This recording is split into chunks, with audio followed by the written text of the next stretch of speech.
Amen. Amen. Right.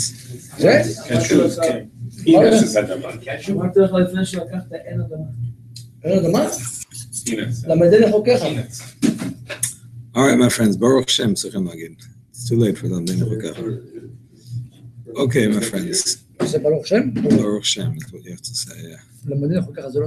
לא. ברוך שם?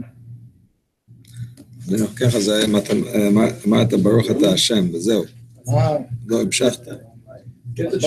ברוך שם. I don't think so. Never heard of that. I've heard of it. I don't know. Check what? All right, my friends, we are going to go over the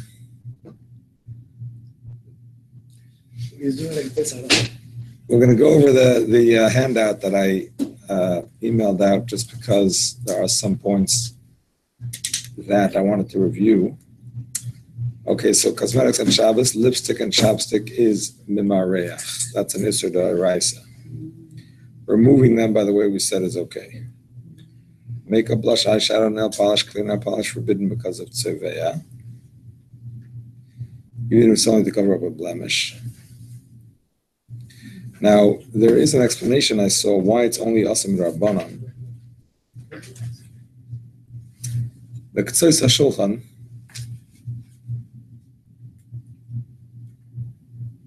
yeah? He has it. You have it in your phone, right? The Ketzois HaShulchan explains an interesting thing. When it comes to writing, the Rambam says if you write on your skin, you're chayev. Anything? 2 letters. 2 letters. What about on Shabbos? On Shabbos. Shabbat. I mean on Sunday. I mean on Shabbos.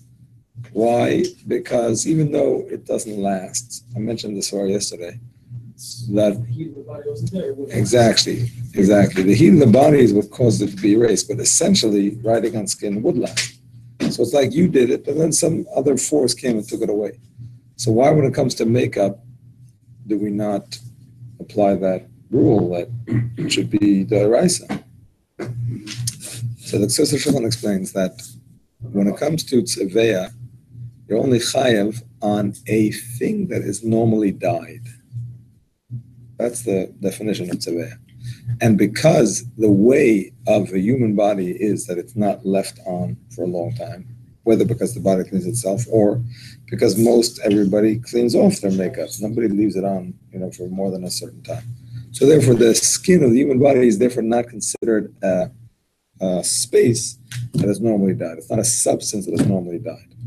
So that's his explanation. All right, Shabbos makeup we discussed already.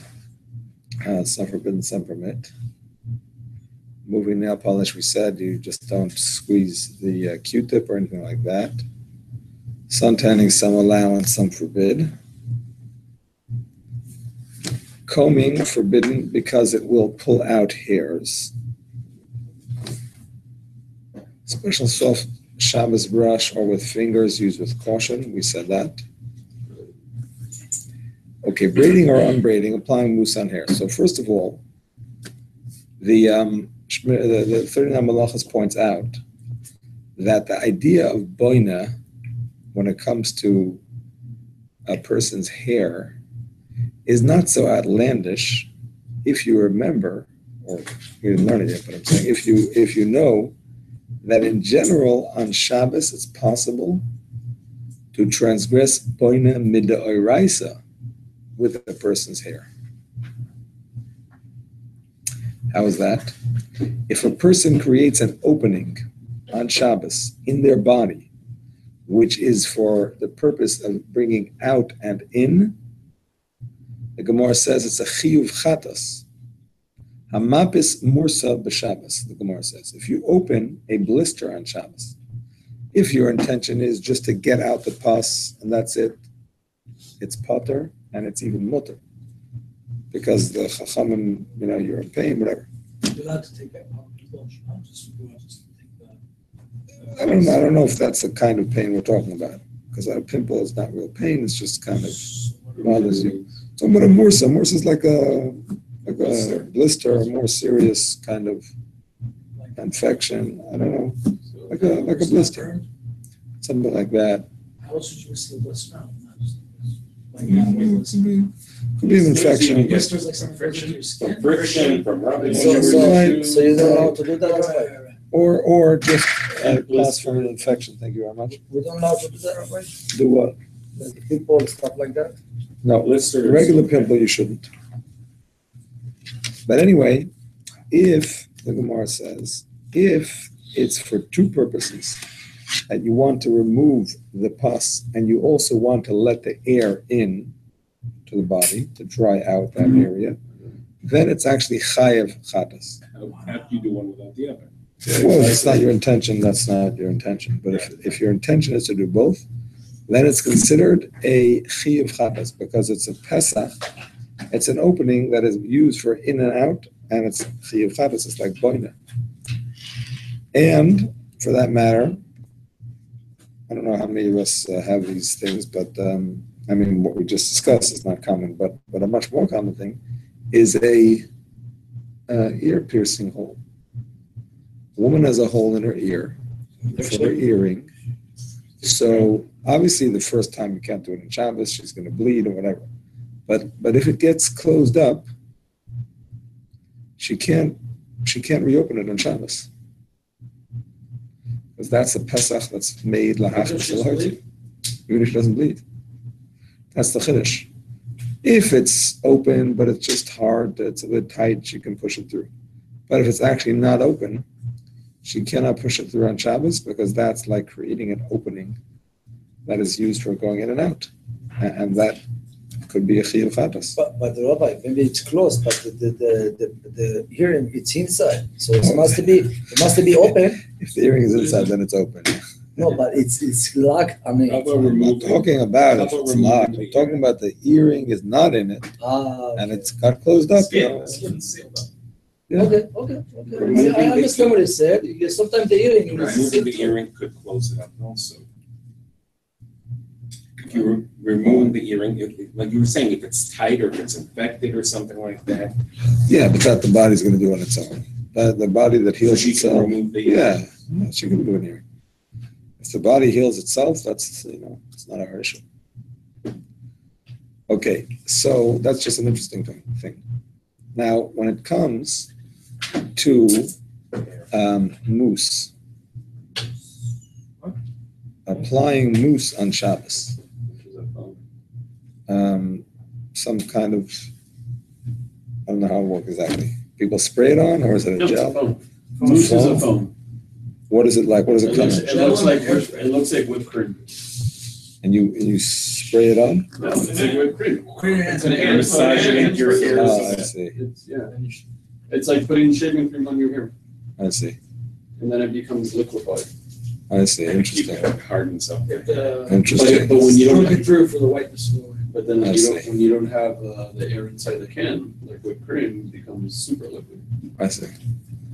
All right. So it sounds like there could be an issue of memarayach with that too. No? It's not a liquid. It sounds more like a gel. It's a foam. It's not It's a foam. It's a foam that hardens. It's a liquid, just like whipped cream, that because of the CO2 inside, it becomes a foam when it comes out. Just like the hand. You've never seen the liquid. You push the pump and it's foam on your hands. Yeah. So it's the exact same idea. I see. Just like the soap, I the see. liquid that transforms. I see. I don't know. Mousse would be the same. As the hand pump thing. So if you leave it, if you would leave it, It would liquefy. it would liquefy? Yeah. I As see. it heats. I see. So maybe it is. Maybe it is not memarayach. I don't know. I didn't see the poskim discussing memarayach for mousse, and I honestly didn't know what it is until now. I mean, I knew what the concept is and how it works. Just bring him next week. Yeah, you can YouTube it. Anyway, the point is, my friends, that in general, styling hair is considered boina. just like braiding hair is considered binyan. So styling hair is also considered binyan. It doesn't have to be specifically braiding it. Styling it and putting it in a certain kind of hairdo is binyan as well. We're going to discuss curling it soon as well. So the point is that putting it in mousse or putting mousse in and then shaping it however you want it to be shaped, that is also binyan for the same reason. No, I've never used anything on paste. No, but even without anything. Twirl, Oh, yeah. we're going to discuss it. We'll discuss it. Wait, so if a person is just styling with water, it's also poison, huh? I style with water. The person wants to pick up his hair in the front with water. On Shabbos, is that allowed? To make it more flat, Some people Make put it- water and some put Shabbos. their hair back. And that's very complicated. I do it so I'm crazy and short. I don't think that's usher. I don't think that's usher. I don't think that's like has the permanence that the mousse does. It's just like No, it's for sure not. No. Yeah. Stronger permanent than mousse. I think Gel is that's- the same idea?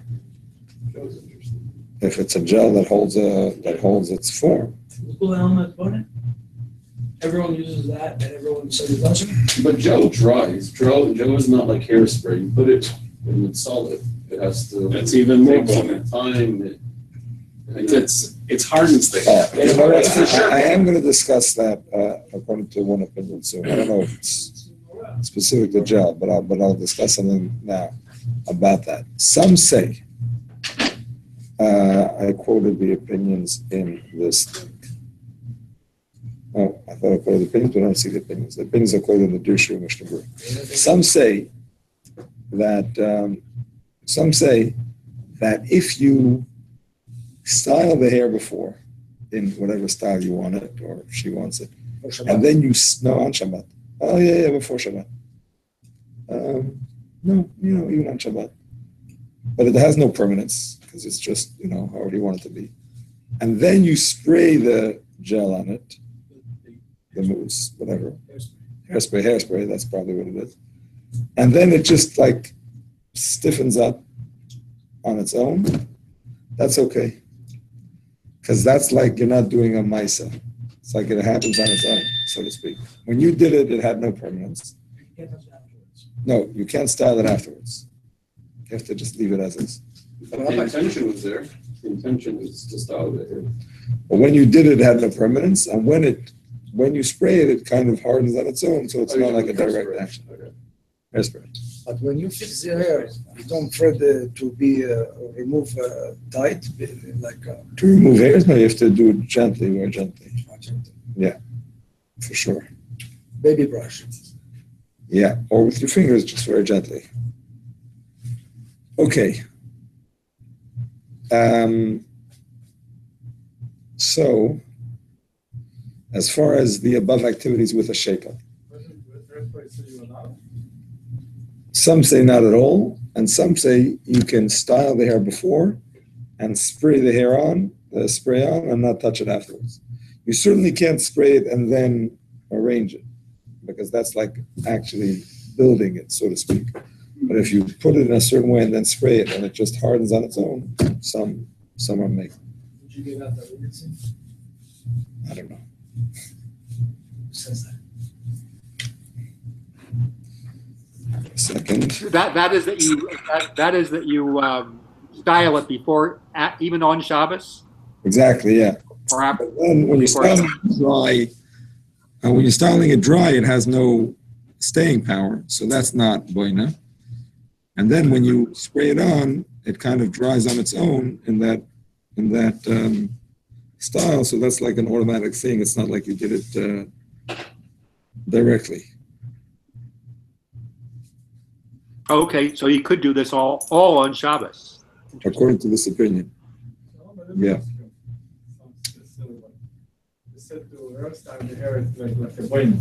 One second, I just want to answer this question. Reb Shlomo Salman says you cannot do it.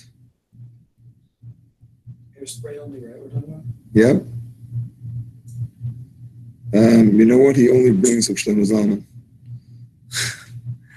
He only brings up Shlomo Zalman who says it's aser, but I definitely saw an opinion that says it's mutter, based on what I just said. It must have been in the 39 Malachos, but I don't remember who it was. Yes, sorry. You're not allowed to check your hairstyle, like a brain. Yeah. So if you go, let's say you have it before Shabbos, okay, because you have long hair, and you go into the mikveh, so you're not going to be like a saiter because you destroyed it. No, I'm serious. Like if this brain is so, the other it could be saiter. So I don't think it's a problem. You're not doing it directly. It's automatically. It's not kavana. Psik reisha d'loi nichale. We'll discuss more about that soon. Okay, so if you braid a sheitel, that is oireg, we said yesterday. If you apply mousse to a sheitel, that's tikkun kli. And that's about it. Okay. by the way, Yeah. applying this to the shade, it's something like it took locally. Yeah.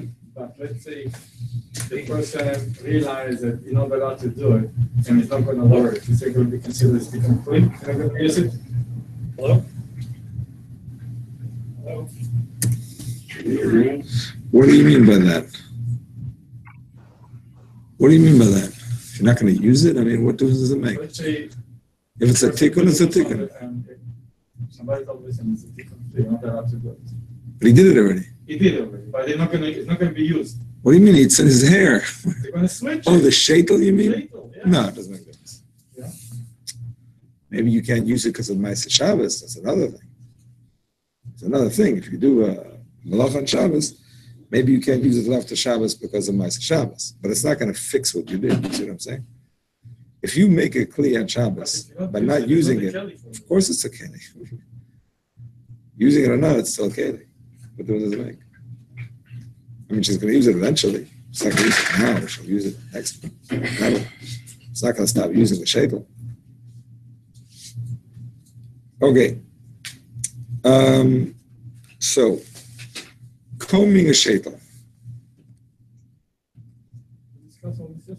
Yeah, but since I give you a sheet, I'm reviewing it. Combing a sheitel, Yossi had questions about it yesterday. Is he online? Yossi is not here yet, so hopefully he'll hear the recording. Yossi was questioning what the issue is with combing a sheitel, because after all, I mean, you're not really doing any goizes. Goizes, we said yesterday, could be a d'oraisa in terms of taking out your own hair. And it could be that that's your intention really when you comb. So it could mamish be an issa d'oraisa to comb hair. When it comes to a sheitel, it's not goizes because it's disconnected. Sorry? Does he pay for it? Yeah, but it's not connected to a human live body. So what's the issue with combing? What's the big deal? What's the worst thing that can happen? That you'll tear out a hair. But what's so terrible if you tear out a hair? Tlisha. Tlisha? Which one of the malachas is that? Tolish. Tolesh? What's the tolesh? From the ground. The ground. The ground is something else? It's not the same. No, the ground is something else. But today it's not like popping a nut, so it's like untied. I'm sorry. You have a nut. Now you open it. A nut you're allowed to open. Ariga. A nut. Crack open a nut. A knot. Oh, a knot. A knot. Oh, it should be like matir, the opposite of kosher. Actually, there it says that any knot that was Temporary. tangled by accident, and there's no isser of matir, because it can't be a professional knot. You understand? The whole thing of knots is that maybe it's a professional knot. You understand what I'm saying? A non-professional knot that was not tied for a long time, there's no issue to remove. But we don't know what's professional, what's not professional. But if it was a mistake, it's for sure not professional. It says that. So it's not considered untangling. Maybe untying. I mean. Pishtan היו עושים את רגע, קוראים לזה. Combing. מנפץ. כן, אז יכול להיות שכלו שם. Actually, somebody says that. Where'd you get that from? Nice. Actually, I saw that the 39 Malachos brings that somebody says it's related to combing, menapets, when before they spin it, they would comb it. Okay, some say that. But anyway, the issue is that maybe it's considered soiser. Maybe it's like you're destroying the poor shekel. Like any type of Why not tearing? fixing? No. How is that different than just tearing paper? Isn't that destroying? You're technically creating one. You cannot destroy matter. Why is it not tearing? It's an interesting question, actually. We're under the assumption that she is tearing this out.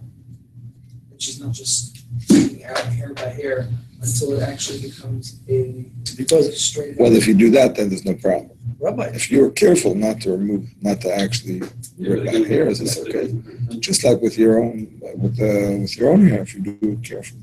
so maybe it's not tearing because nobody going to his hair and start to losh it. It's not his hair. It's not normal to do. The question is, if you're combing it and it comes out because it's a knot, and you break a hair, that's the question. I'm not sure what tearing. It's a good question. Why they don't address the tearing issue? All they address is the soiser issue. And some say, well, it's soiser. Soiser is a problem. Some say, no. What's soiser? I mean, you're destroying keli. You're not destroying keli. You're taking a hair out of a shaitel. You're not destroying the keli.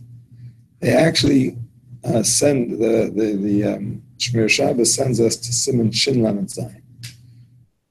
In Shin Lamed Zayin, the Ramah says you cannot use a straw broom.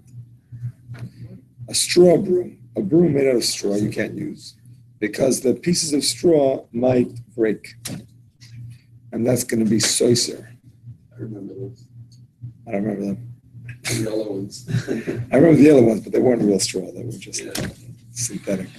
But anyway, so the base mayor says, what's soiser? I mean, a piece of straw came out of a broom, you're destroying the broom. It's like 1 out of 1,000. Yeah, it's not, the room is basically unchanged. He doesn't understand why it should be soiser. He disagrees. And when the Mishnah Berurah brings this opinion, the base mayor, he says, it's better to be strict because Zilzal Shabbos, Udin Dachayel, don't do it. He doesn't say clearly that it's Asam and Adin, but it doesn't look nice. So basically, the Shmir Shabbos says the same argument would be over here. According to the base mayor, that a straw coming out of a broom is not soiser, so a hair coming out of a shaitel is not going to be soiser either, and therefore it should be allowed. But nevertheless, the Mishnah Berurah there says to be strict, so better to be strict here too, and just do it with a baby brush, very gently, the same thing as with your own hair. Okay, making a part in your hair with a brush or a comb, it's forbidden because of hair removal. Some consider it binyan. Some consider just the fact that you're parting your hair in that way, or she's parting her in that way to look nice, that is already considered binyan. But in any case, it could be done with a finger, I guess. And as far as taking out hairs with a finger, you're going to be careful. As far as binyan, it's not going to be such a professional job, so it's not considered binyan. Question? Yeah, on the taking out of the knot, it could be a package. Actually, that is brought down. I forgot to mention that. Yeah, thank you. The Shulchan says that if it's knotted to the extent that it's basically not wearable because it looks so bad, so then it could be like a tikkun kli. Even regardless of removing the hairs, just the fact that you're fixing it to make it a wearable item could be a tikkun, yeah. Even if you're fixing it, taking it out slowly. Yeah, same thing. That's a separate point. Yeah, he makes that point. Okay. Okay. Rolling up one's beard. back on the making the part where you say some permit, that means with the finger or with a brush? No, with a brush. Some permitted with a brush also. Oh, some.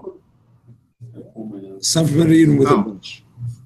I mean, you have to only use a baby's brush anyway, because you have to be careful about the hair. But as far as the fact that it's considered some permitted, that's actually the machaber. If you remember, in the machaber, it says you're allowed to separate your hairs. The Rambam brings not. It's a machlokes Rashi Tosfos and so on. So those are permitted even with a brush, soft brush.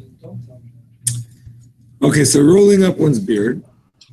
Go to Hilchos Shabbos morning, and you want to roll up your beard, like you perhaps do during the week or whatever.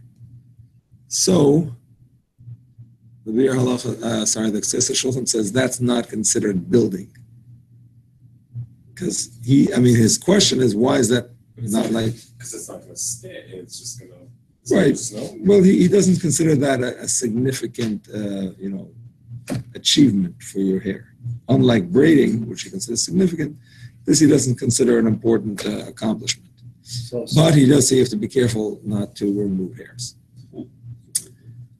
Okay, curling hair is. Sorry? Is it the top of that? Yeah. Not payas. We're getting to pages. I know. Just curling hair in general, a woman or whatever. So that's forbidden because it's boina midrabban. I'm talking about curling it with curlers, in some way that's going to have some kind of permanence.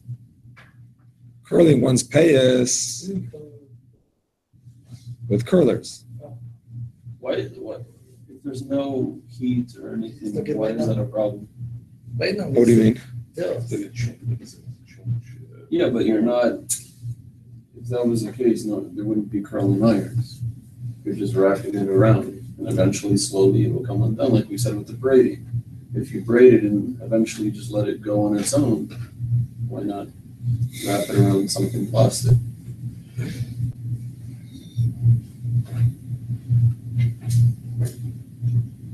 Doesn't mean it's going to stay. Well, obviously it does stay if people make curlers. What's the purpose of the curlers? Eventually, it's going to naturally come undone. The heat is what makes it hard. I have curling irons? Yeah. I know they have straightening irons. It's the reverse. The reverse. Yeah, it's the opposite. In my house, they use the straightening irons. I haven't seen the other one. Yeah, the straightening one is the other one. Like an iron. It's like an iron. You're basically ironing your The hair. other one is more, it winds up, they go, Uh-huh. turbocharged. Or you can do it by hand. Interesting. Interesting. So you're asking what's the getter of the permanence of the curl if you're not. If you wrap it around a pencil, let's just say, Right. whatever, water bottle, whatever it may be. Right. Your finger, you can wrap it around your finger. Actually, left behind all my Sfarim on Shin Gimel. So let me see if Wait, what happened to he discusses it here. One second. that accessory you had where you looked up on it? No, the 39 Malachas is not on it. No, in your computer, Yeah, but I read the 39 Malachas. You ever hear of it?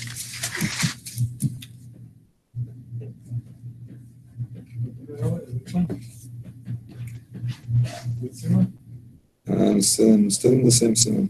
Because if you can curl your beard, why not curl your hair? Says you can curl your beard. Oh. You You don't have those.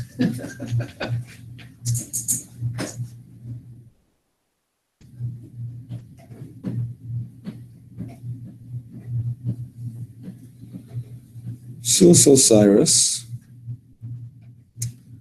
Okay, so some are lenient. Oh. You hear?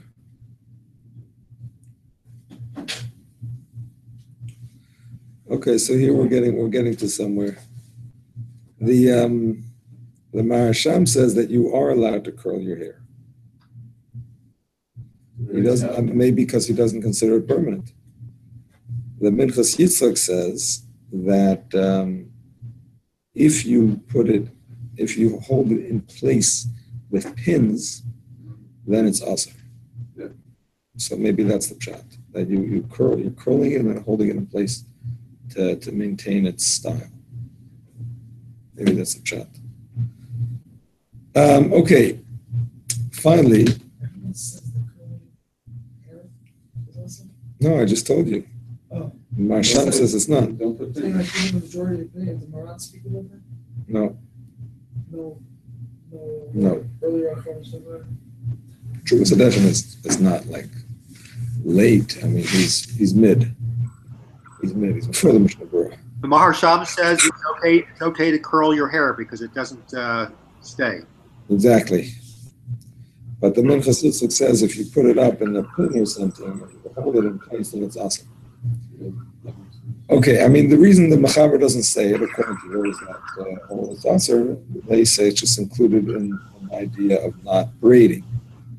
Basically, any kind of hair styling is included in that. That's what they'll say. Okay, so curling payas. So here's the thing. If you hold that curling hair is not allowed, then on the face of it, it should be awesome. However, what are you going to do? I mean, you have payas. It doesn't look nice if you don't curl it. It's like a mess. Why should you look like a mess on Shabbos? So, the Ktesa Shulchan has the following header. He says, if they still have their basic shape about them, so then you could curl them because it's not considered an accomplishment if you're adding to something that's already there, which we have that concept in other halachas also, like moilid, for example. You can't create a new smell; it's already a smell. You can add to it, as we're going to see. So he says if it already has that basic shape and you're just adding a bit more to it, it's not so bad. So, Sorry? no, he is all the time like that. He's close like this. Because it's a good example. like he can curl the bottom. I like it. done, then match the top. Rabbi, so I got a question. The sarot, if it's mutultal, so you allowed to touch it like. 1 second, Shnia, I want to answer Ronnie's question.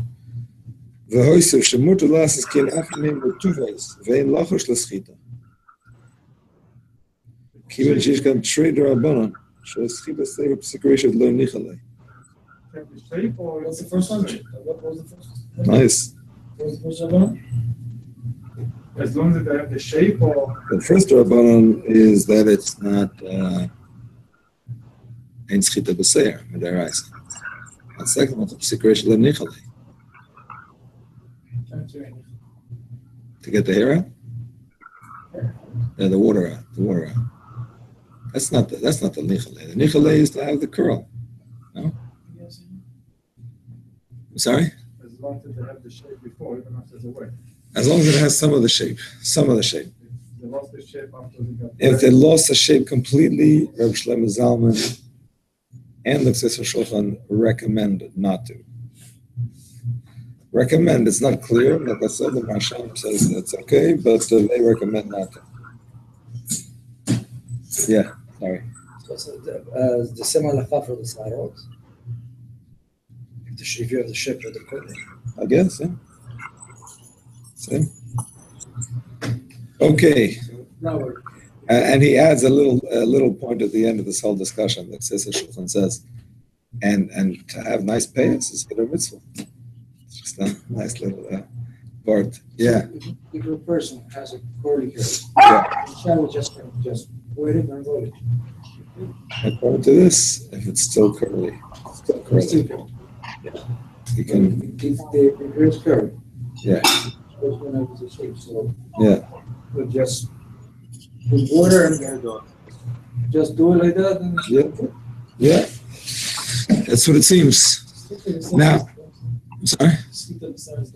Yeah. So.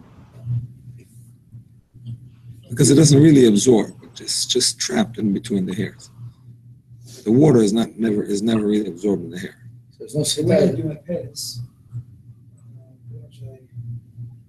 I do it very, very, very tight. Uh-huh. Very, very tight, and then you take the rest. I don't know if that matters. And then all the way to the bottom, and then I just let it go, so it'll be the minimum stretch out as possible. So I'm not tighten the like this, super, super tight all the way. And the water coming down. And the water comes out, you mean? Like we Oh, squeeze that's it. interesting. You're squeezing it out. That's Water out squeezing, right? Interesting question. Squeezing. And the water dripping. Yeah, it's squeezing. Sure, that's what we're doing. Rabbi, if According he's to the quote, I don't like coming from a quote because you never know what the original source says, and I don't have the Mor HaShabbos, which is what he's quoting from. I don't have on my little computer thing. Just an example. When I was writing an email last week, so there was one word that was misquoted that almost changed the whole meaning of the Torah. It was about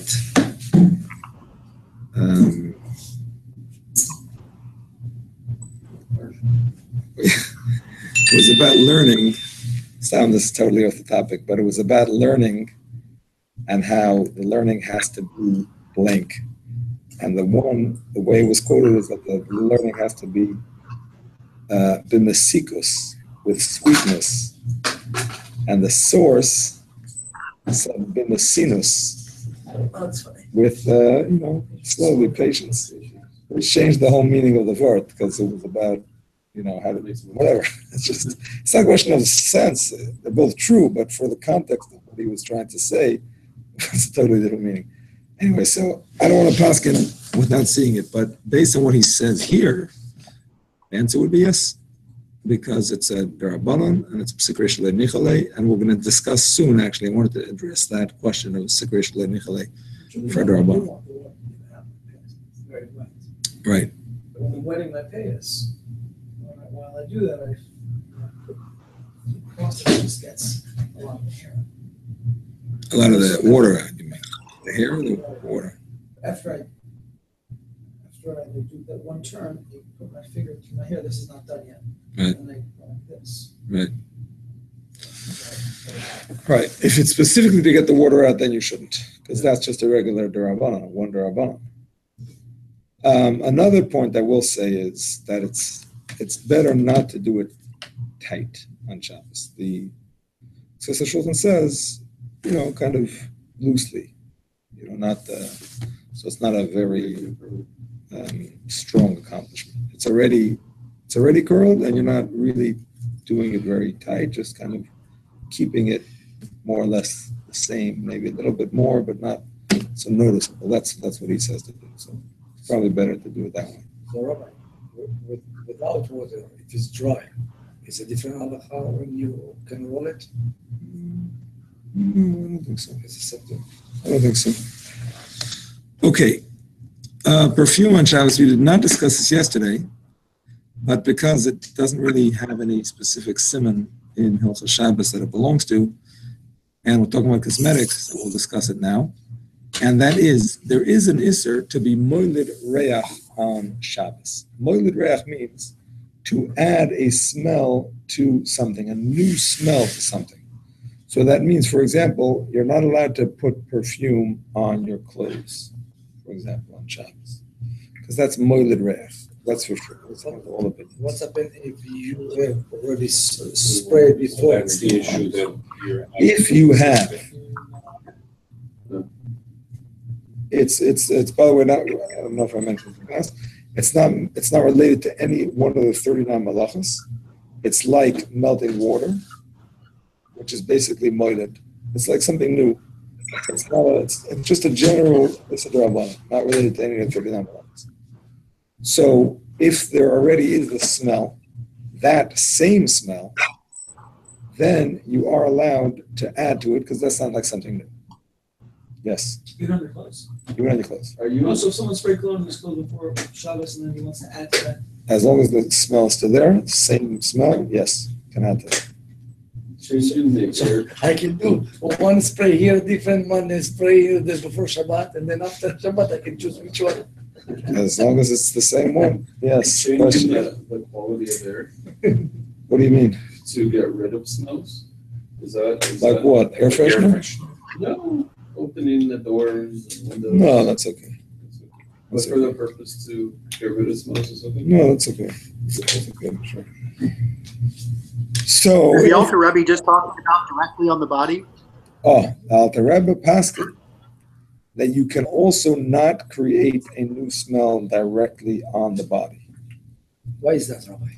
Because he says it's the same as the clothes. You can't make a new smell on your body, just like on your clothes. Same thing. What if you Moiled. It's something created, something new. So my what if you sprayed a cloud? Since that's permissible. One second, I do want to answer Shmuel's question. It actually says clearly that if your intention is not to create a smell and it gets created on the side, that's okay, even though it's a psigration. When it comes to moiled, they didn't make the zayr if it's not intended. They didn't make the decree if it's not intended. Yeah, you want to wash your hands, and the soap has some smell on it. That's an example. Okay, but not spray. No, not to actually spray a smell. That's intended. Sorry, you were saying, Danielle? Yeah, what if you sprayed a cloud of perfume and then walked through the cloud? I mean, what's the difference? You're not spraying directly on your body. No, You're spraying not in directly on your body. So the Alter Rebbe would say not allowed for the other one? Rowan, who said it was permissible, but not for the smells purpose. We said yesterday. They don't like a soap consider, right? Like a soap. No, Rabbi? You said that if it wasn't for the smell, you weren't intentionally using it for the smell. Think about that. I have in my head that if the purpose is to overcome a bad smell, then it's not usher. I have that in my head, and I don't remember where I saw it. But is it to Yeah, there for sure also. You can't make a bracha on something that's purpose is to take away bad smell. But I'm pretty sure I saw it here also. Pretty sure I have to look that up. Adding the smell that you already have. Yeah. Only on the garment, on your body also. Both. Rabbi, Both are mutter. I'm sorry, I'm saying that the words, you go in the restroom, and when people finish, they can spray that. Yeah. According to the- In the restroom you can spray. Because it's already smell over there, like, No. Because A, it's only taking away bad smell. And second of all, because it's in the air, it goes away very quickly. So- It's not a, So I will have a different question. So you can take a perfume and spray it over there after? Yeah. in the air, yeah. Oh, look at that, guys. What? You want a perfume? You finish bathroom, you spray on the bathroom, on the air, I like cologne and perfume. and then it will, If you walk through it, it's fine. Saying that. No, very I'll take the purpose walk was through. like an air- I'm saying to walk through. I'm At saying least have that smell, not just. they use it to freshen the air. yeah, fresh air, but it will get to you. Don't worry. No, I'm not saying it's allowed. If you're doing it to get to you, I'm not saying it's allowed. That's just a trick. Okay, but I do want to mention the Mishnah Berurah says that it is allowed. On your body as well, and because he considers that to be something that's very ephemeral, very quick. It passes very quickly. It doesn't stay It does. on your body. You get used to it. What to put on the body, It doesn't stay that long. So you're saying the Mishnah Berurah allows you to directly apply the perfume to your body? Yeah, Yeah, could do something. Oh, okay. yeah, not on the clothes, on the body. that's correct. Oh, so Even if you don't have existing smell. That's correct. there's no problem. If you don't go to the bathroom, This is broad. This is brought, by the way, it's interesting, and it's not even brought in Hilchos Shabbos. It's brought in Hilchos Birchas Kohanim, of all places. They used to have a minhag that they used to put rose smell, like rose water or whatever it was, into the water that they were washing the hands of the Kohanim with. So the question was, are you allowed to do it on Shabbos, Yom Tov, whatever? So the Mishnah Berurah says, as long as you added it to the water before Shabbos, yes. You can't add it to the water on Shabbos because you're being moiled reach in the water. You're creating a smell in the water. But you could use that water to wash the Kohenim's hands. The fact that there's smell in the hands is okay. Alter Rebbe says, no, you cannot put it in the water and you cannot put it in the hands. Either way, it's creating a smell. So I was thinking right now that mix Listerine with water because you're more reach. Interesting. Say it again? Yeah, but Listerine is strong. Make sure. What What did you say? The book that I read says you're not allowed to mix Listerine mouthwash with water. You can't mix the two. You know, sometimes Listerine's too sharp. So I used to mix water with. I bought a new one, the Costco one. It's much less sharp, so you can do it alone. But the Listerine, in my opinion, is very difficult for me to try without water. Interesting. Well, whose sefer is that? It's a Talmud or it's a sefer. Abram's term.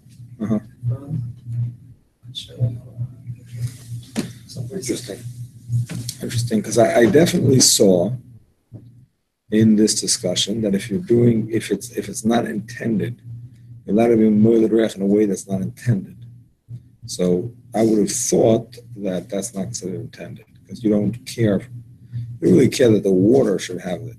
Right. You care about the smell. Exactly. You want the smell in your mouth eventually, but you don't care that water has it. So I would think, but I'm not sure. I don't know. Okay, so Yossi mentioned yesterday about a psik reisha d'lo nichalei. Yossi's still not here. So psik reisha means what, gentlemen? Psik reisha means? It's not your intention, but it's going to happen. Exactly. It's not your intention, but it's going to happen. A definite, unintended consequence. Now, let's learn what a psik reisha d'lo nichalei means. Maybe we discussed it in the past, maybe not, I don't remember. Psik reisha d'lo nichalei means when there is a definite, unintended consequence which you do not care for. Got it? A definite, unintended consequence that you do not fear, as opposed to a regular psik reisha, which is nichalei, which is, by the way, an isur d'oraisa. For example, your refrigerator has a light. The light turns on, even though that's not the reason you open the fridge. When it turns on, you're not upset. You get to see. What about it's a daytime? You don't But what if you know? It's different if you don't know. Talking about if you know, what does that mean? Oh, because if you knew, then you did it, and you knew that it was going to turn on, and you started. And that's an isur d'oraisa. That's a Torah violation. A psik reisha, the nichalei, a psik reisha that you like, even though it's not your main intention, but at the end of the day, you get something from it, you're happy about it, that is a isur d'oraisa.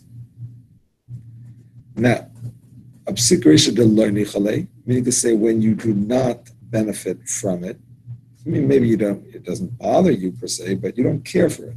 It doesn't do anything for you. So there you have a machlokes rishonim.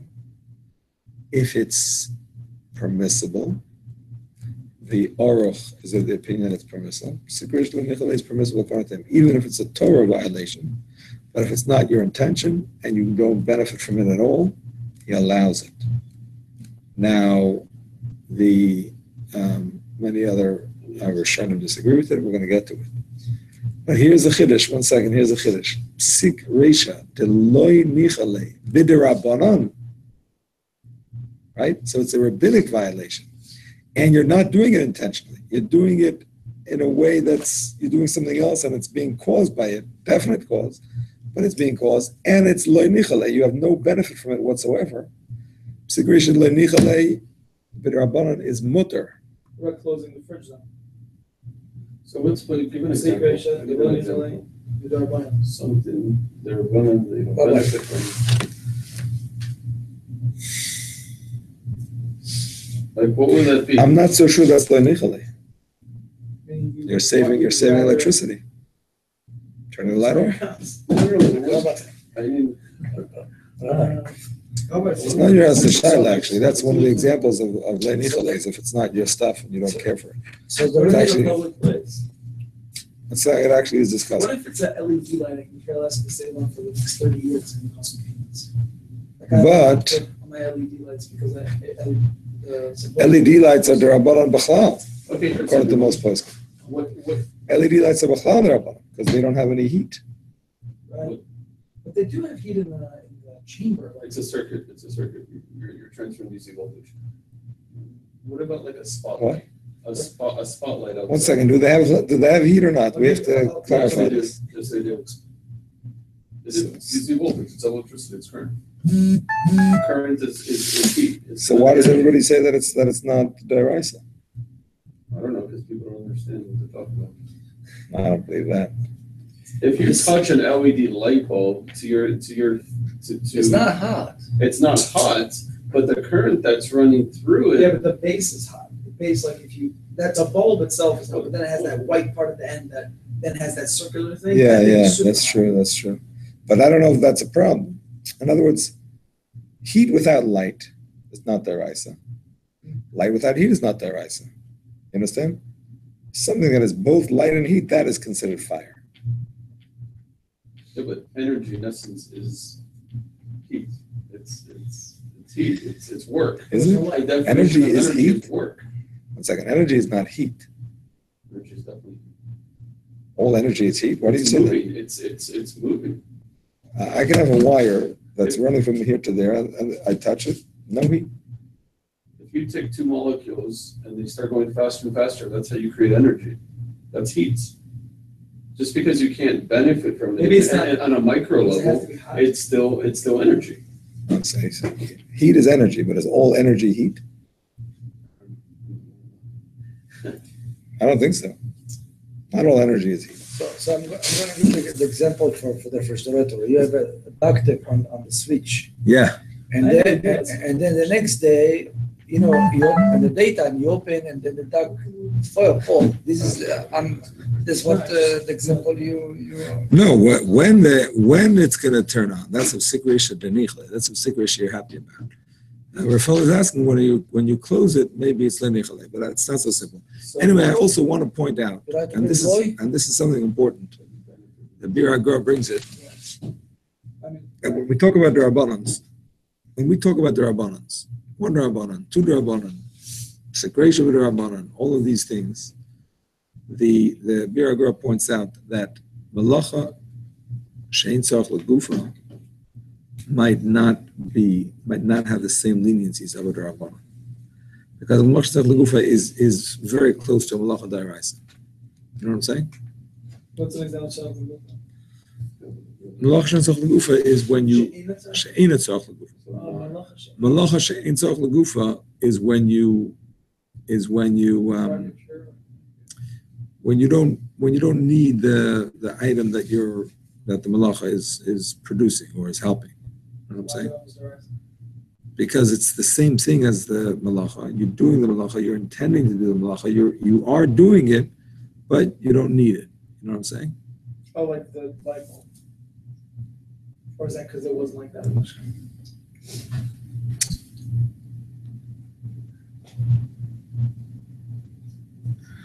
Why is turning off a light D'Rabbanan? That was the basis of your question, right? Turning off a light is D'Rabbanan because you don't need the coal. There's no coal. You're not creating a coal, right? But it is extinguishing, but there's no object that you're benefiting from. So that's called a Malach Tzarich. And the Biagar points out we don't necessarily apply all of the leniencies of one D'Rabbanan, two D'Rabbanans. He's actually talking about a psikresha D'Rabbanan. We don't necessarily apply it to a Malach Tzarich. So that may call into question that what you're saying. I'm saying that refrigerator. So, as an example, I have in my house cameras Yeah. for my children. and they're all motion activated. I don't benefit from them. I could care less if they're Oh, recording. well, you don't benefit from them. You put them in because you benefit from them. No, but not Cost on you Shabbos. money. Not on Shabbos. So say the same thing about your refrigerator. I don't benefit from the light No, on no, Shabbos. but On what I'm Shabbos, saying I don't is, want the light. As I freely One second, I walk- just want to explain. When we say nichale and le nichale, you want it, you don't want it. It's not that you don't want it because it's Shabbos. You understand? It's you want it because of the thing itself, or you don't want it because of the thing itself. Imagine it wasn't Shabbos. You understand? That's what it is. So if you have cameras in your house, which you do want, so it's you can't really say it's le nichale. It's something that I can't. It's not 1 second. It's something that I can't overtly tell it not to do. It's not like something turns on to tell me that it's recording or not recording. But I don't unplug it. It's permafix. It's like it's there. It's unless I go and review it. I don't know if it recorded me, didn't record me. I walked by it, not by it. You know. Weren't there What's the questions about question? that at the hotel with the cameras that are always looping at the hotel? Yeah. What about like that? It's the exact same thing. But you're not benefiting. I'm not benefiting from. No. this. You are from yours, but I think the hotel there was. I don't know. These are questions beyond my pay grade. No, Question. I thought Was that motion sensors, you're allowed to have motion sensor cameras? Everyone talks about that they're not allowed. I mean, the simple shot would be that they're not allowed because you put them on with the intention of being able to see with them, and it would seem not to be le nichale. But when I walk But, by, It's a huge nichale, by the way, because they only record when there's motion. Yeah, Sure. The guy who wanted to put cameras in my house, he said, I would love to put these cameras here because you would use 1/10 of the space in the drive that he needs to sell me, because it only records when there's something actually happening. Right. So in the situation of a motion camera, you're benefiting tremendously from that being done. Right. Question. Nice to have. I don't want to discuss cameras. I don't know enough about it. Sorry. There are shuls with cameras, yes. 20 minutes. Both inside and outside. There are shuls that have cameras inside and outside. I'm sure they asked the Shaila, and I'm sure that it's on there. It's fine with you, but it's yours. Lights at problem. I don't know. How do I benefit from I that? was never eyeing My it. spotlight's The outside. TV, they said that the Parashat Shabbat and what's happening in Israel and all that is and it changes by That's why I have to automatic turn off the power. without you to watch that. No. It's not like that. Yeah. So why the kids complain why the TV is not before Shabbat and it's on? It's just, It's not in the Torah. Right. Yeah, that doesn't look nice. Doesn't look nice. It's not. It's no sin for that, right? It's not in the spirit of Shabbat. I don't want to discuss cameras. You'll forgive me. Okay, there's some problems. David says there are some problems. The new modern refrigerator is much beyond just lights. They have all kinds of other auto sensors and things. Some you open the door even if the light is shut off Shabbos. That's true. Some of them, the opening of the door causes some fans to turn on or off.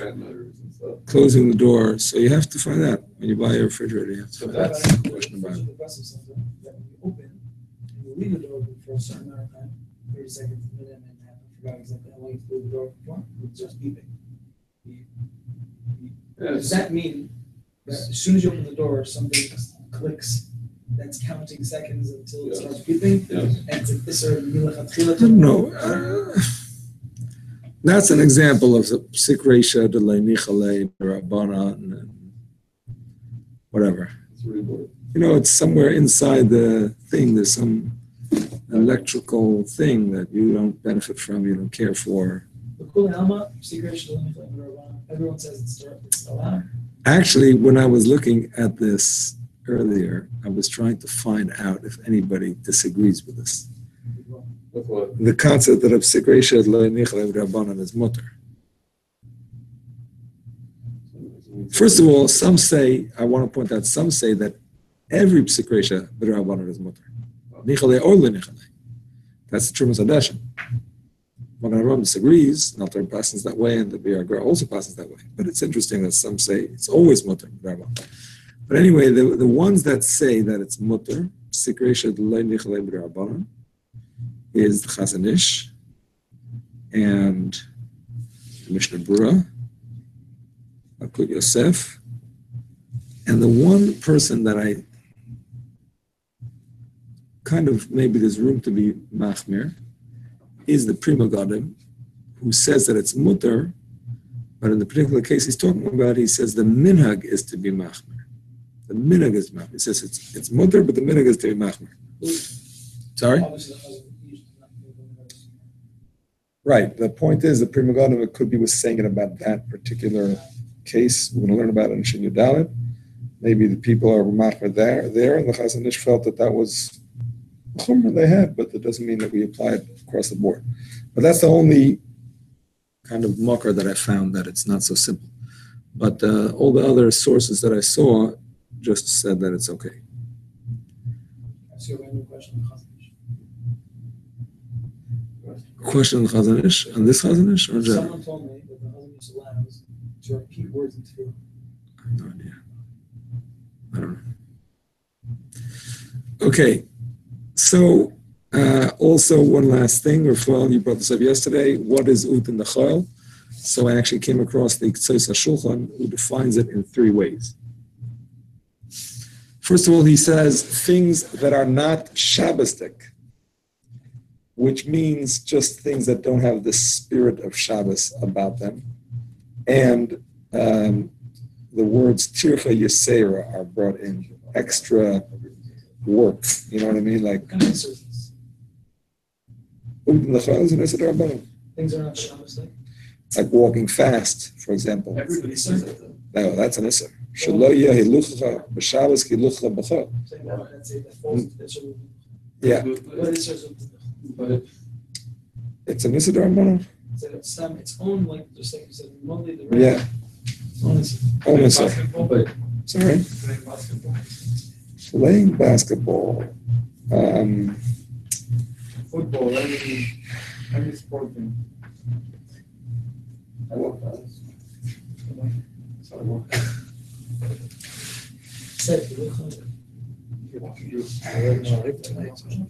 You pray? I didn't daven yet, no. No davening? No davening? No, I didn't do it. No davening? No davening.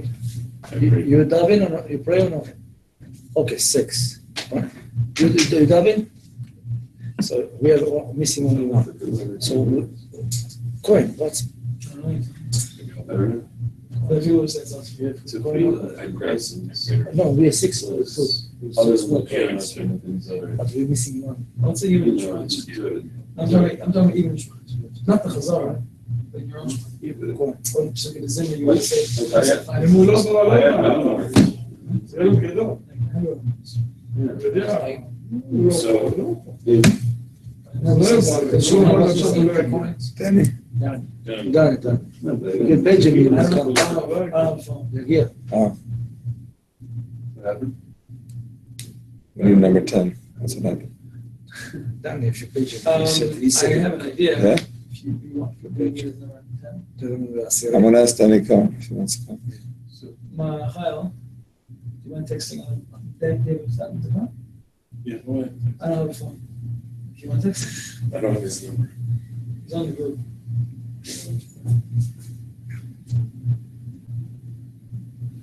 What were you saying? Somebody's asking the question? Reading worse than film. But he Oh, said he sports. walks fast normally. If I also walk fast, I just don't walk so fast. But I let's say a walk person slow. walks quickly. Yeah, it bothers me to walk slow. Oh my God, does it bother me now? Running shots. I think walking is not considered running. Running, you don't love him. I find it like. Going waste from of time staying to walk at slow. home is not running. I think so. I wrote about that. I have ADD, so I don't have patience to walk slow. Right, Rabbi? Walking and running is different halakha. On Shabbos, you're not allowed to walk in such a way that both of your feet are off the ground at the same time. That's running, basically. You can't run. But right? That's actually the definition of running. You know, they have these races. both feet at the same time off the ground. When you're running, One by one, sorry. No, there is a certain No. point where both feet are off the ground. Both feet can be off the ground at the same time. Rabbi, Look at the videos. Sure. Rabbi, when you That's actually the definition of walking. You know, they have these walking races that you keep your feet on the ground, both feet on the ground at all times. Both feet on the ground. Not at all times. I'm saying, 1 foot. It's like rolling. They have these walking races where you have to walk, and if you run, you're disqualified. yeah, Anyway, Rabbi, but the point is that you can't on Shabbos, unless you're going for a mitzvah or something, you can't. mitzvah to the you can't binyan, run. you're Not allowed to run. going to pray, you're allowed to run. For a mitzvah, yes. But not to come home, or Yeah, but it is a to mitzvah. back from You're gonna stay run, you're home. gonna run back home to do Kiddush? Yeah. Good one. Why not? It's a mitzvah. Kiddush the mitzvah too. Yeah. So you're pretty much allowed to run wherever you're going on Shabbat as long as you're going for this. Exactly. Good one, good one. Okay. So, I know someone says you're only allowed to run once that it's nicker that you're walking, that you're going to shul. Like if you leave your house and start running, you live 15 minutes from shul, so people don't know where you're going. Like it just looks like you're running, but once you get to like the block, That's a chiddush. I don't know. it's not. I don't know. I don't know. Not an issue. Okay, other times that the concept of Ud Nachol is brought down is if it's something that could lead to an Isser. And finally, the last thing is things that might appear to be an Isser. These are the different things that the Tzitz Shulchan brings down. He brings down many different examples where we find this language of it shouldn't look like the way you do it during the week. And it seems to be these are the three things. Either if it's just not in the spirit of Shabbos, or if it could lead to an Isser, or if it might appear to be an Isser. Okay, there's too many examples to discuss. All right, Danny can't come, by the way. So, He pitched something. okay. What about the neighbor? You call him all the time. I assume he davened already. I feel bad to shut him. We don't need it. We have 6 no David. That's the problem. I assume he davened already, so I don't want to bother him. Oh. If you can get somebody else is better. Okay.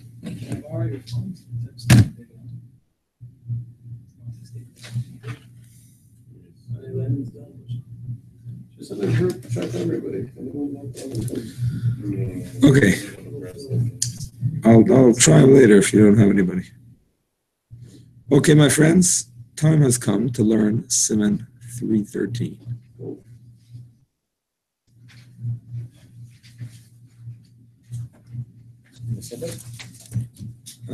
نتكلم Mishnah Berurah, Shin Yud Gimel.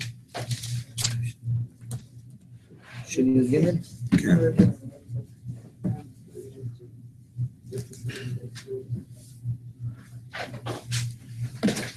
Where are we? Where?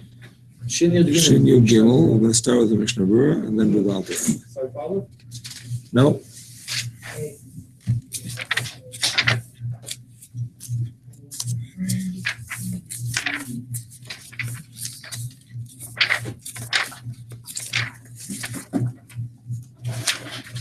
Okay. In the Mishnah Berurah, it's the Mechaber, it's Sefhei, correct.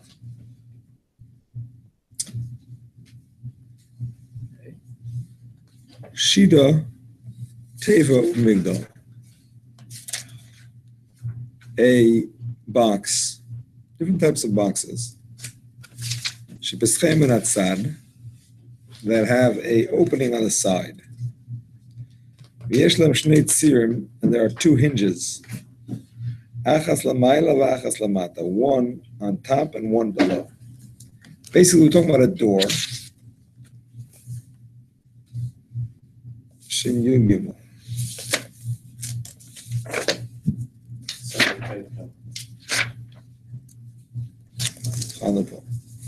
So we're talking about a door that basically has one hinge coming out the top, one hinge coming out the bottom, and you wedge it in to the keli. It's like a door here. See right here? Here the hinges are attached to the side. Here we're talking about a door that has one hinge on the top that would fit into a hole here, and one hinge on the bottom that would fit into some kind of hole on the bottom. So, im yotza atachtan kulay im makoyim asul achzir shema yitka. If the bottom one came out, you're not allowed to put it back because you may end up putting it in very tight. But if it only started to come out, not completely out, you can push it back in. The hinge or the door? The hinge. Since the top one is in its place, it's easy to put the bottom one in. But if the top one comes out, you cannot put it back in at all. Okay, we need to explain a little bit over here. I should give a little intro. Basically, one of the malachas on Shabbos is boina, building. Corresponding to that, you have the malacha of soisa, which is demolishing. Now, when it comes to building anything that's connected to the ground, the definition of building and demolishing, for that matter, is very broad. Like putting in a nail into the wall, which you can then use to hang a picture from, that would be binyan. That would be mamish building, like on a Torah level. And so on. Any small, even minor repair of a house would be considered building. Like a smoke detector, the cover fell down. You allowed to put that? Interesting, Shaila. What happened? If a smoke detector is considered part of the house, Yeah, there's a water. No, the plastic, the cover. batteries. What are The batteries? cover, so you're fixing. Well, you go to sleep. Anyways, it's- what's it's- what's the purpose of it? No, I mean, if you go to sleep and it's not working, then it's So put a new, what, you put a new battery in it. no battery. Why the battery? So it's electric. What if the Shabbos No, is only the over? cover for battery is over there. You don't touch the battery. If your lampshade falls off your Only lamp, can you put it I'm back just on? asking that. It's gonna work without the cover anyway. Yeah, it's gonna work without the cover. There you go. I don't know. Don't cook on Shabbos. It is an interesting question because the truth is that even things that seem to be attached, we're going to see later, sometimes they're not considered like part of the house. Like for example, it's broad. If there are curtains, if there's a place to attach curtains, a rod, and you put in those curtains on Shabbos, that's not boina. That's not considered part of the house. So not everything that is attached is considered attached. So if I hang the picture to the nail from before Shabbos. Exactly, that's an example. That the hanging the picture is not boina. Putting the nail in is boina. Hanging the picture is not boina. So the curtain, the hook was already there. Otherwise, you pre-bonnet to Yeah. the screws. Yeah, of course. So if a picture falls down, if a picture falls down, I'm allowed to. A picture? On top of your Shabbos table, you need to- There is a machlokes about pictures, if they're muktzah or not. Some say they're muktzah because they have no use. There's nothing you can do with them. But some say they're not muktzah because their use is the very fact that they decorate your home. They have a decorative use. According to that opinion, they're not muktzah, and then you would be allowed to put it back. Something about it. Okay, my friends. The point is, when it comes to bekeilim, so it says, Ein binyan bekeilim, vein steer bekeilim, it says in the Gemara. There is no binyan and there is no steer. There's no building, there is no destroying. On the other hand, we have Gemaras that indicate that you are not allowed to build kelim, like this discussion right here, which is a Gemara in Eruvin, I think, that talks about the hinges and the bottom hinge and the top hinge and so on and so forth. So there's two ways of learning pshat in these Gemaras. One is that when it says ein binyan bekeilim and ein steer bekeilim, it's talking about a binyan garua, a lower level kind of building, a simple kind of building. When it comes to kelim, you're not chayiv if you do a simple kind of building. You're only chayiv if you do a very serious building, very tight, very permanent, kind of long-term building. That's when it's going to be an Isser D'Oraisa, otherwise not. And then you have the opinion of Rashi. It says, no, ain't binyan bekeilim, period. No such thing. Who was the first opinion? I think it's Tosfos. Uh-huh. The opinion of Rashi is, ain't binyan bekeilim means there is no binyan bekeilim. End of sentence. That's it. All of the Gemaras that talk about the problems with kelim is only because of tikkun keli. It's only because of the fact that you're completing it. It's like makabapatish. You're fixing it. You're making it ready to use. Now, what's the difference? It's an issa d'oraisa anyway. Who cares if it's tikkun kli, if it's binyan? So the only difference I can think of right now, although there probably are more differences, is that there is no such thing as the opposite of tikkun kli. The opposite of binyan is stira. Right? Destroying is the opposite of building. And whenever there's a prohibition of building, if you destroy that building, I mean, there's details to it, but generally there is an isser of destroying. There is no opposite of fixing a keli. So if there is no binyan bekeilim, there is no such thing. Sorry? According to Rashi, yeah. According to Rashi, there's no isser in destroying a keli. The only isser would be in building a keli or completing it or anything like that. According to Tosfos, however, and the Rishonim that hold that there is a serious, if it's a serious binyan, there is binyan, so they would hold that the demolishing of a serious binyan would be stira.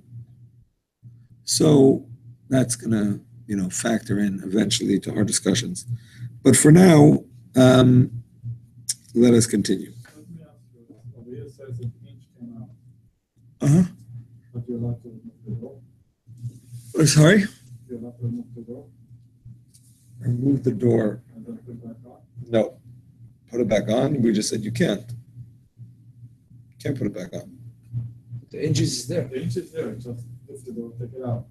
No, you can't. That's what he's talking about. That's exactly what he's Over here talking about. says the inch came out. No, So the anyway, door it's came gonna out. come out. Not the hinge. The door came out. I asked you, you told me the inch. I meant the hinge on the door. I don't mean the hinge separately from the door. I mean the door with its hinge came out. We're not talking about attaching the hinge to the door. We're talking about putting the door with its hinge back. So the point is that I'm going to go straight to Alter Rebbe from here. See if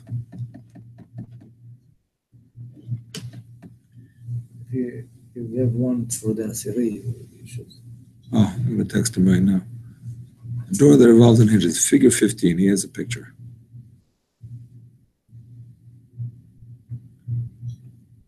Okay, we are starting from, excuse me, It's coming.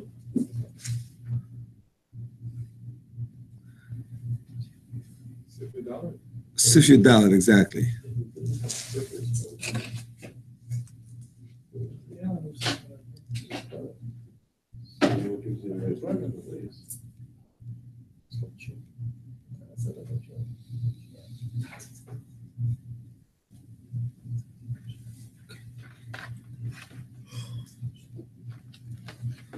Because on Yom Tov, they're allowed to do it. On Yom Tov, there is one case that's allowed. Not this case, but there is a case that's allowed. We're going to see it soon. Okay, number 14, the Alter Rebbe. You don't have it? You don't have it? 14 altogether. So wait, let me ask you. 313. I'm going to send it out for those. Send it out by email. Sure. What do you say? Yom Tov is following Shabbos. Okay? Yep. Yom Tov, they're allowed to move the door because of the nefesh, when you access to your food. And they're allowed to put it back on also. Where do you get that from? It's actually from Masech Pizza. It's talking about a different door. It's a different door. We're going to learn about it. It's a different door. Which was this? We're going to see. We're going to see. It's not the same door that he's discussing now. It's a door with one hinge. It's a door with one hinge. The one there is talking about a door with one hinge. We're going to see. We're going to see. It's not talking about a door with two hinges. It's talking about on the top.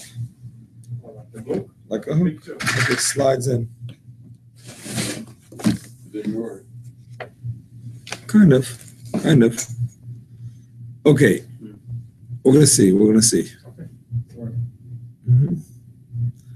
Okay, so here goes 14. Called dalsis bekeilim could go in shida tevo migdal sheish lem dalsis mitzideim v'yesh lehem shnei tzirim dainu shnei roshim. Habotem and adelas achas lamayl. Anechnas b'choshev mashke v'echad lamat anechnas b'choshev ha'skupa. Im yotza tzir ha'tachtem kulim im koim yosel achzir gzem Hashem me'idka. Hainu shiyad kushem b'choizim. B'makavis v'garzen shleichu led lasis misham. Tzchayim misham boinik m'shis bar. Oim misham makavalis m'shis bar v'sem misham yidalein. Okay, here goes the English. The following rules apply to all doors of storage units. For example, a chest, a box, and a closet with doors on their sides and two hinges, i.e. two pointed heads that project from the door. One on its top is inserted into a hole in the lintel of the chest or closet, and one below is inserted into the hole in its threshold. If the lower hinge becomes entirely dislodged, it is forbidden to return it to its place. This is a decree instituted unless one forcibly stick it back in its place with hammers or a hatchet so that it will not be able to slip out from its place again. Listen carefully, my friends. This is how we know that it's considered a binyan gomer, right? We said that ein binyan bekeilim applies to a binyan gorua, to an inferior type of building. In order to be chayiv for binyan, it has to be a binyan gomer, a proper building. One of the ways to know it is if you need special tools. You need special tools, that's a sign that it's a binyan gomer, that it's real building. That's why he says you might forcibly stick it back with hammers or a hatchet so that it will not be able to slip from its place again. For by doing so, one will be liable for a building, as be explained, or the Alter Rebbe says, for striking with a hammer. Makal Patash, as we explained in section 314. The Alter Rebbe leaves open the possibility that there might not be boina, but it will be Makal Patash. That's Rashi's opinion, as he's going to explain in 314. All right, we continue and we say,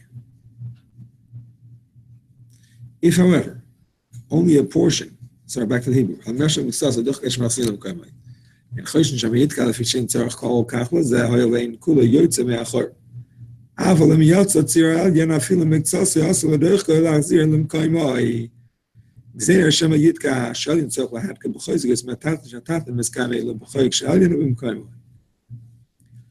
however, only a portion of the lower hinge slipped from its place, one may push it back into its place. There's no concern that perhaps you will push the hinge forcefully into place with hammers or a hatchet, because that is not necessary, since it did not slip from its hole entirely. Nevertheless, if even a portion of the upper hinge slipped from its place, it has been to push the hinge back into its place. This is the decree, so lest one stick it forcefully into place with hammers or a hatchet. Greater concern was shown regarding the upper hinge than the lower one, because the upper hinge must be pressed into place more forcefully than the lower hinge. However, the lower hinge will remain in its hole as a matter of course when the upper hinge is in its place. Excuse me. Bottom line, if both hinges come out, you can't put it back. No way. Even if just one hinge comes out, if it's completely out, you can't put it back. If one of the hinges has started to come out and you just need to push it back in, so then he says the bottom hinge you can do, because you don't have to work very hard for that, because once the top hinge is in place, it's kind of directing it, and the weight of the door also holds it in place. You don't have to work so hard to get it back in. But if the top hinge is not in place, that's a much harder thing to do, because there's nothing holding it. The gravity doesn't hold it in place. You have to work harder to get it back in. That could be a binyan gomer. So,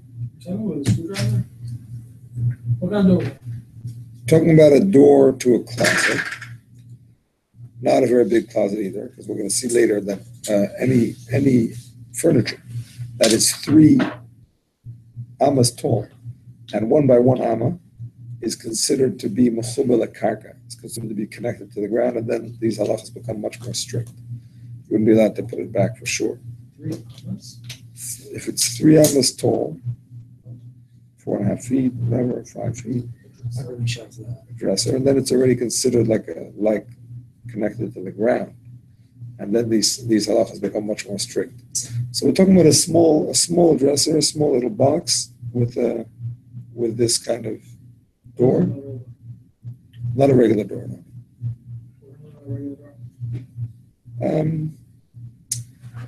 You mean a regular door with like hinges, like we have them?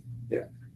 We're going to learn that is absolutely binyan, according to all opinions, either binyan or makar b'patish. If you need a screwdriver, and that's the only way to do it, like with our hinges today, that's binyan or makar b'patish, either one. What's the difference between the Here you're not using a screwdriver, you're just pushing it back in. You're pushing it back in. But if it's something that is difficult, so then you may end up doing it with tools. And as a gzeir for that, you can't even do it without tools. That's what we said. He's in Hollywood. Only left the neighborhood. I texted him. No response. Lo ana. Adayin lo. This is the kind of hinge that you really only find nowadays on things like children's toys and that sort of thing. Does that mean that you cannot fix a small toy that has a hinged compartment like this? I guess not. Depending on the details that he's saying here, I guess not. Well, usually there's no issue of up or down. It's a small thing that you twist around in your hand. You can make whatever you want up or down. Right. I think. Do you know what I'm talking about? Not really. The little like a door on a children's dollhouse or something like that, where you have it has tension and it has like a little bump at the top and a bump at the bottom, and they slot into holes. Right. Well, is it asking if the kid can play with this? No, if you can put it back. Is that part of the playing with the toy, or is that fixing it? It's fixing it, but it's a very easy thing, and you'd never use a tool. Right. It's easy because we're 30 times the size. So it's not a lot of force and work. No, but his point is that it's not something you could use a tool for. It's designed with this spring where you just push it down and pop it in. Kind of like the toilet paper dispensers. You know what I mean? You push it in, you pop it in, and that's it. It's not spring over there. It's not spring over there. Just plastic. You just throw it right and left. That's it. No, the toilet paper dispenser have a spring. You push it in. I'm talking about the toilet seat. No, I'm talking about the dispensers for toilet paper. Okay. The little sticks. So this one, sometimes also it's just plastic. It's like the screws is like that, and then you lock it with the turn. That's it. With no spring. So, if this come out, this is okay. No, you can't do that on Shabbos. It's like a toilet is connected to the ground. So any kind of building and something's connected to the ground is a big problem. So leave it like it is. Yeah. Can you take both sides of the spring out, or do you have to have one side touching one side so it doesn't seem like the whole thing came out? That's what Jesse's asking. Do we apply these rules to that kind of hinge where has the spring and it's pretty easy to do, and you couldn't use a screwdriver even if you wanted to? Actually, we are going to discuss something like that coming up. That some are lenient when it comes to something that you cannot use a utensils for, a bekeilim for. You know what I'm saying? So then they say even if it is somewhat tight, but if it's not something that could possibly be done with tools, that it's allowed. Because the whole decree is that you may come to use tools if it's the sort of thing that you can't use tools for, then it would be okay. At least according to that opinion, it would seem to be okay here. The toilet, if it's connected to the wall, it's the screws, it's connected to the floor. Exactly. If it's in the wall, the floor is connected to the wall. Exactly. So you don't allow to. No, not allowed. What about the cabinet? Sometimes it's on the side of the cabinet. The cabinet is just sitting on a tile. If it's connected to the ground, it's a problem. Like this one is connected, it's called? This is This not cabinet? connected. This is not connected. Is that connected? But this may be. Yes. Sometimes by they put it three on the by side one by of one. the wall, you see? I think this is mechubar lakarka al pi halach. Al-Belacha. This is mechubar lakarka because it's the size of How big is an three. alam? I think so. How big is an alam? That's not attached to it. No, it's not, but it's the size. 16 Oh, the inches. size. It's a size of 3 by 3 by 1, I think. No? So the sink, It's close. It's close. vanity is connected to the karka. Sorry? The vanity sink is connected to the karka. Yeah. So because sometimes they put the toilet on the side. Of the, My side. so Yeah. Right. Yeah. Kitchen doors, sometimes they come out. You're allowed to put it back into the rails. Interesting question. It's like a dresser that doesn't have a wrist. Same type of, Dresser. dresser. You pull it out too much and it falls out. Then you gotta put it back in. is connected to the karka. But if this connected to the karka, the dresser connected to karka too. Yeah, but there it's tight. There you screw it in with the toilet seat. Here, You know, it's screwed in, you don't pull it all the way. Here you just place it back on the railing. right. Yeah, you just place it back. I don't know if that's considered connected. I don't know if the drawer is considered connected. I don't But think its so. intent- But its purpose is to be. Yeah, but it sits there. Is it ever really connected? It's not really connected. No, it's not. It's Yeah, just I mean, it's pretty connected. If you just fling it out, it's not gonna jump out. Right. It's on a railing. So let's say that there's a bulb, there's a rail, and it stays kind of rail. It's a male and a female person. It was just talking about So dresser. the male goes into a female. Right? Is that what they call it? Yeah. Wow.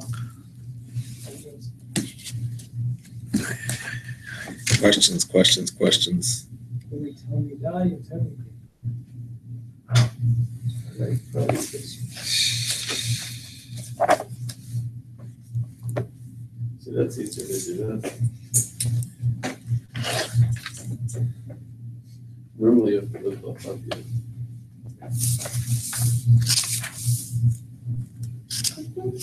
Right, one time I'm trying to look for the shiurim, I cannot find on YouTube. It's another place. My name, you look for my name? Yeah. Should be able to see my channel, No, yeah. see my name. And I pushed, the one here to. I have this one. Yes.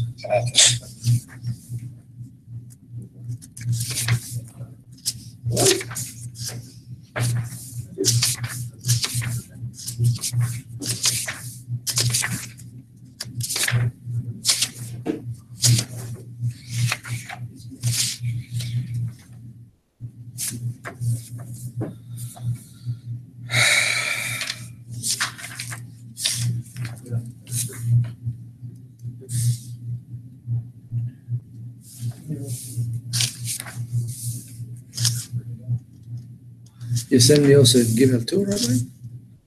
Oh, it's only, this is only the shiur.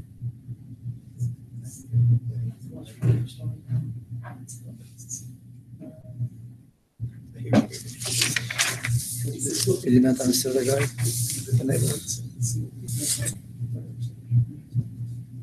Shame, we are missing the assembly.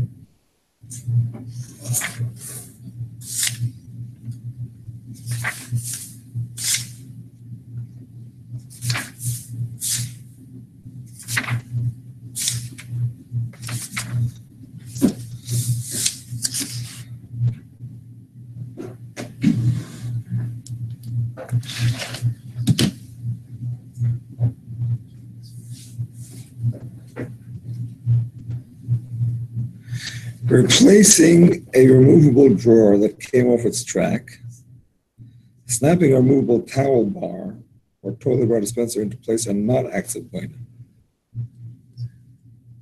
You hear? Replacing a sliding door into its track or snapping a loose refrigerator door handle back into its proper position are blind, because these items are meant to remain in place permanently and are only out of place when they are broken. Placing them is different active installation. Placing a movable drawer that covers track, snapping a movable towel bar dispenser into place are not active binyan, because these items are designed to be regularly removed and replaced. The act of detaching these accessories and then replacing them is simply their intended mode of use. Performing an item's mode of use is not any malacha.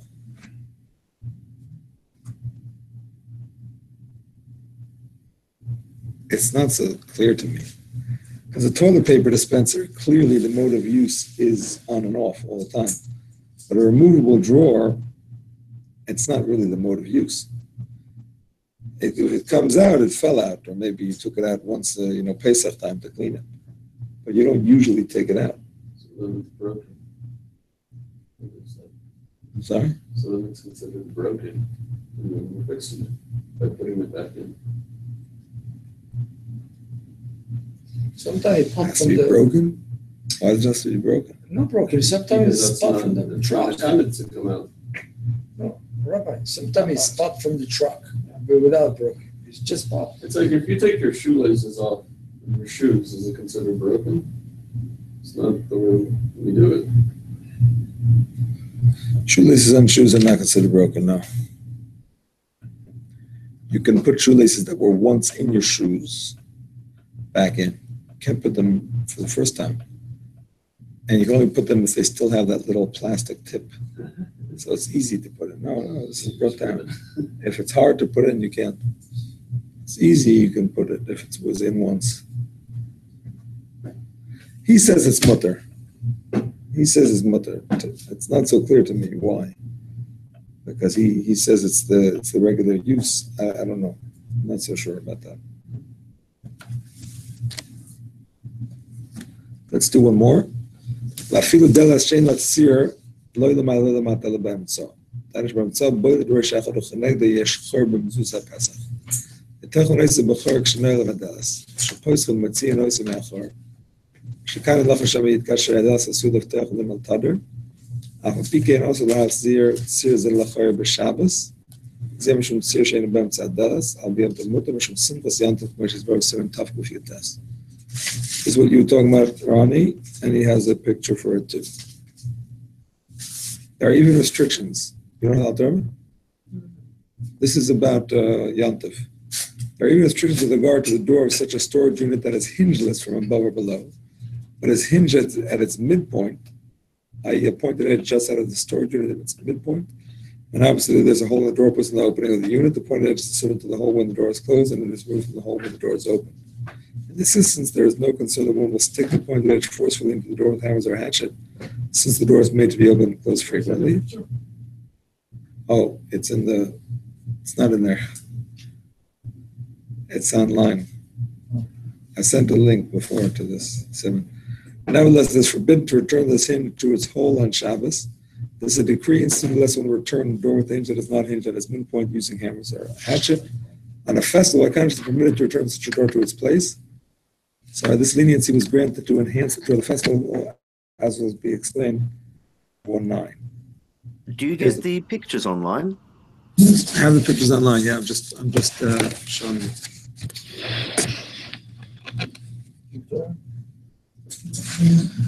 So basically, this is the door with only one hinge. So it's basically just resting on itself with a little hinge, just to. No, just on the side. In the Siman, I sent it out. This is the cover door. It's a door. Is the hinges on the top? No, on the side, right No, here. only one on the top and the bottom, Rabbi. Right here, right here. This is the lock, Rabbi. It's No, not the hinge. that's the hinge. What is the hinge? Can you point to it? What's this one? Right here. What's this one here? That's the hinge. No hinge. It's a rotating door? No, you pull the whole door out and you slide it back in, and it has this little thing that sticks out just to hold it in a little bit while it's in. Oh, so it's not a hinge, it's a track system. It looks like a You cover. take it out, there's a groove that you slide it in. No, there's no groove. It just sits snugly in its like a little frame, and it just has this little piece that sticks out to hold it in. So this is a box, It's like a box with a very temporary kind of door. but it doesn't close 100%. It's No, open. No. these doors, they used to do it the whole time, with the pin, it's in the middle like that, and the door is going like that. That's the previous case. This case is only a pin in the middle, only one in the middle. Anyway, the kitzur alter besides this should be allowed because Oh, yeah, you're right. They're the ones that in Yom Tov, you have Exactly. to over- On Shabbos it should also be allowed, but they don't allow it because if you use this one, you may come to use one with the hinge on top and the bottom. On Yom Tov, they were makel with this one because of Simchas Yom Tov, because the storekeepers used to have these kinds of doors. Even Shabbos, Yom Tov fall on Shabbos, you still not gonna be allowed? This is No. four frames. No, only on Yom Tov, not on Shabbos. It's very unique how they put the door like that with 1 inch like that, you know? This only has 3 frames. It's unusual, No, really? why? Because it seems like no inches here. That pin over there from the middle is just sitting It seems to like hold the pin door, just keeps it straight. not to move. Yeah, The it's pin- not a very firm door. It's very easy to remove. So it has Yeah. 3 sides, not 4. It's 3 sides and you just put it in. Put it in the middle. 4 sides. So the pin is at an angle. You put it in at an angle. You slide it in at an angle, yeah. It's the only way to get in. I see a lot of elements to get to this. Are we going to specific that's all? Basically, here's where we start learning about binyan bekeilim. The beginning of this Siman, between Shin Gimel, you mean, and here, or the beginning of Shin Yud Gimel? Shin Yud Gimel. The beginning of Shin Yud Gimel talks about trapdoors and basically doors that are not permanently attached to the wall. You're basically taking a board and you're putting it to cover something, and or a window if that's considered like building, or if it's not, if it's attached, if it's hanging, door stoppers, if they may be considered to be making like a hole in the floor. I don't know, a lot of different stuff which Relevant to us. not so relevant to us. So I decided to skip that. Binyan bekeilim in general is relevant. Now these particular doors are not so relevant, but the ideas that we're learning from them about permanent and not permanent with kelim, that's where I started from here. In general, the stuff that we skipped, we may come back to it. We skipped Shin Dalet and Shin Hey we probably won't come back to. Shin Vav and Shin Zayin also not. Those are about halachos of Shabbos that are relevant to speech. Shin Vav and Shin Zayin, what's appropriate talk on Shabbos. Shin Hey is about dealing with animals. Shin Dalet is about slaves, Canaanite slaves. You don't have that nowadays.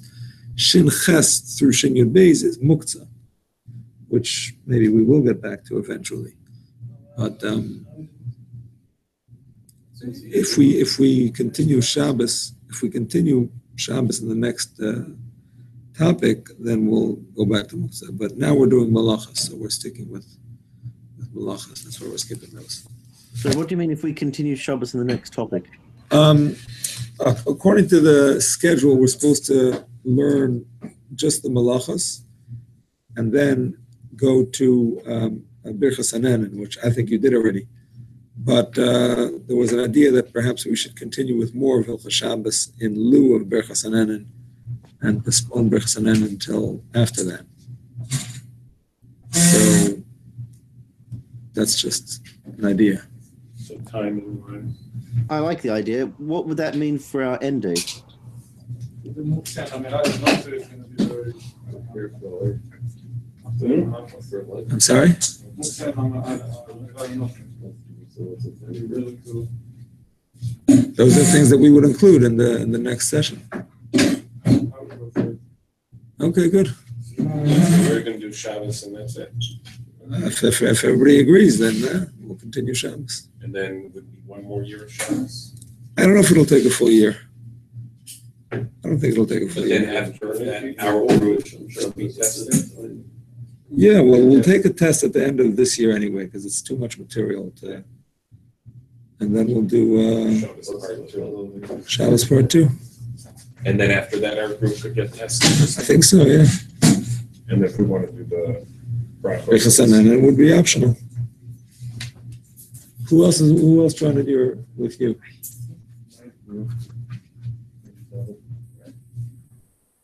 Yeah, you did Basa B'Challah. You did Basa And B'Challah. and I think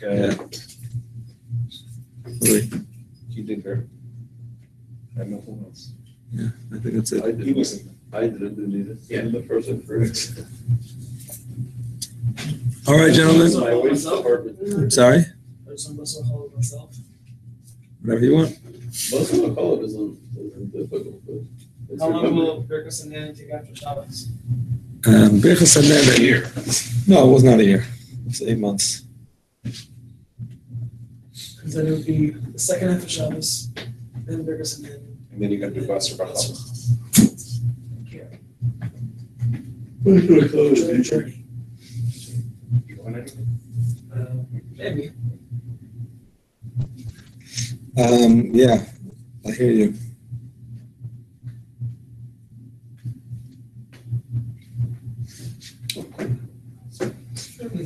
Exactly. That's the bridge we get. We'll cross the bridge when we get there. The question is Yeah. to do maybe Basa B'Challah before Birchas Hanan. Before Birkas. Oh no, because you might want to. I don't care. I'll wait a Stay. year to do. I would do Basar B'Challah again just as Basar anyway. Yeah, Even it's if I'm fun. done, it We can doesn't go really through matter. Let's see. Doesn't really Okay, so matter. maybe we could do that. I mean, Maybe we could do that. I'm just switch switched out. over. All right. Whatever makes Raphael happy. Very good. Have a good night, everybody. Very quickly then. So